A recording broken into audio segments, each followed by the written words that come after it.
Bonjour à tous, dans cette vidéo nous allons voir comment tracer la représentation graphique d'une fonction affine. Il se trouve que une fonction affine, c'est représenté par une droite. Donc ça va ressembler à comment tracer une droite dont on connaît l'équation. Inversement, dans une deuxième partie, on aura deux droites de tracé et on va voir comment déterminer leur équation, ce qui revient à déterminer à quelle fonction affine elle correspond. Donc ici, on commence par tracer la représentation graphique de ces deux fonctions, ce qui revient à représenter deux droites. Donc, je vous rappelle que pour tracer une droite, il y a besoin uniquement de deux points, puisque par deux points passe une unique droite.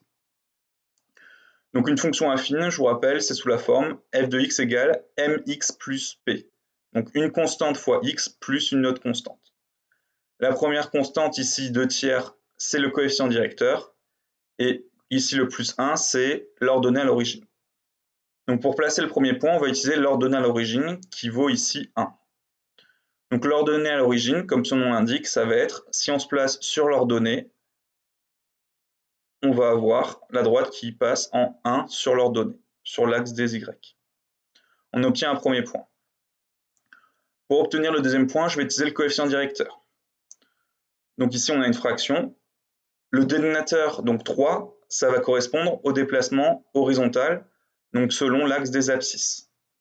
Donc là, on se décale de 3 vers la droite, puisque c'est plus 3. Et le numérateur va correspondre au déplacement vertical, donc selon l'axe des ordonnées. Donc là, c'est 2 positif, donc on va monter de 2 carreaux. On a 2 points, donc je vais les placer moi avec GeoGebra. On a 2 points et par 2 points passe une unique droite. Donc on peut représenter la représentation graphique de cette fonction affine. Ok. Deuxième cas de figure, donc g de x égale moins 2x moins 3. Donc pourquoi on fait un deuxième cas de figure? C'est parce que ici, le coefficient directeur, donc il est négatif et ce n'est pas une fraction. On va voir comment s'en sortir. Donc le point de départ, c'est toujours le même. Premier point, on place l'ordonnée à l'origine. Donc là, l'ordonnée à l'origine vaut moins 3, donc sur l'ordonnée, on se place en moins 3. On a un premier point. En partant de ce point, je vais vouloir faire mes déplacements grâce au coefficient directeur. Donc comme ici, on n'a pas une fraction, on va transformer le moins 2 en fraction. Donc moins 2, c'est rien d'autre que moins 2 sur 1. Du coup, au dénominateur, on a 1. Ce qui veut dire qu'on va se décaler de 1 à l'horizontale. Ensuite, on regarde le numérateur, moins 2. Donc comme c'est négatif, on va descendre de 2 carreaux. On obtient un deuxième point. Donc comme tout à l'heure, par 2 points passe une unique droite. Et on obtient la représentation graphique de G. Donc ce sont des droites, donc on peut également dire que ça, c'est la deuxième droite, c'est la droite d'équation y égale moins 2x moins 3. On peut également dire que la première droite, celle qui représente f, c'est la droite d'équation y égale 2/3 de x plus 1. Ok. Donc, deuxième partie de la vidéo, on va voir, cette fois, on a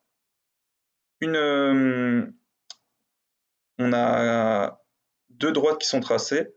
Alors, normalement, vous l'avez ici.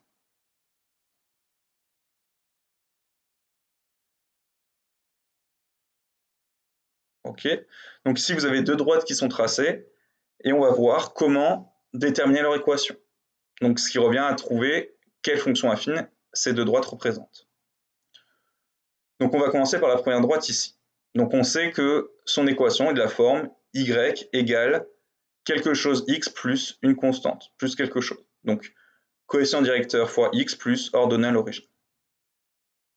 Donc, pour retrouver l'ordonnée à l'origine, on va regarder sur l'axe des ordonnées où est-ce que la droite la coupe. Donc ici, la droite coupe l'axe des ordonnées en 3.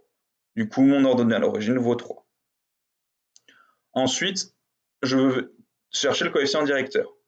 Donc en partant de ce point, je vais me décaler le long à l'horizontale, donc, et essayer de retomber sur la droite. Donc ici, si je me décale d'un carreau, je ne vais pas remonter d'un nombre de carreaux entier, donc ça ne va pas être très précis.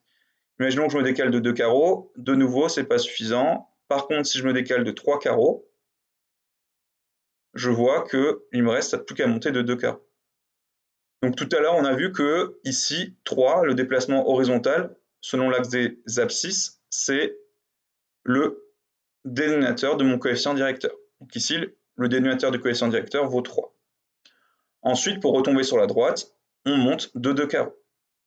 Du coup, le numérateur de mon coefficient directeur vaut 2.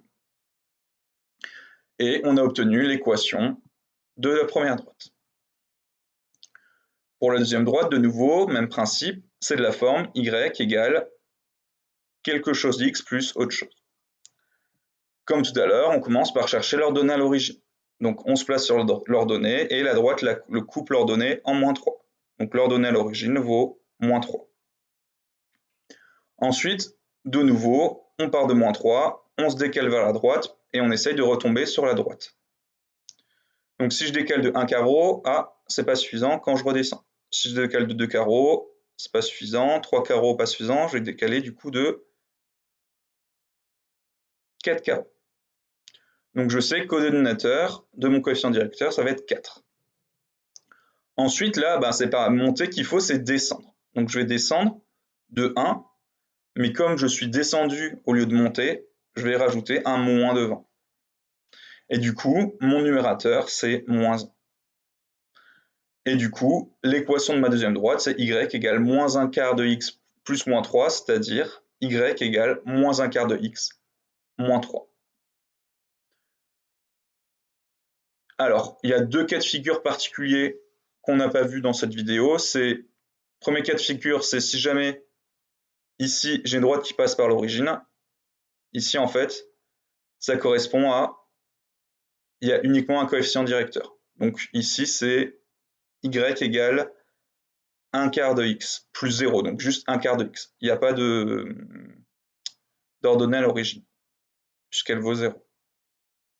Deuxième cas de figure, c'est si j'ai une fonction affine constante. Ici, quand je suis parallèle à l'axe des abscisses, en fait, l'équation ici, c'est simplement y égale à 2, puisque partout, je vaux 2. Voilà. Ceci conclut cette vidéo. Alors, non, pardon. Oui, ceci conclut cette vidéo.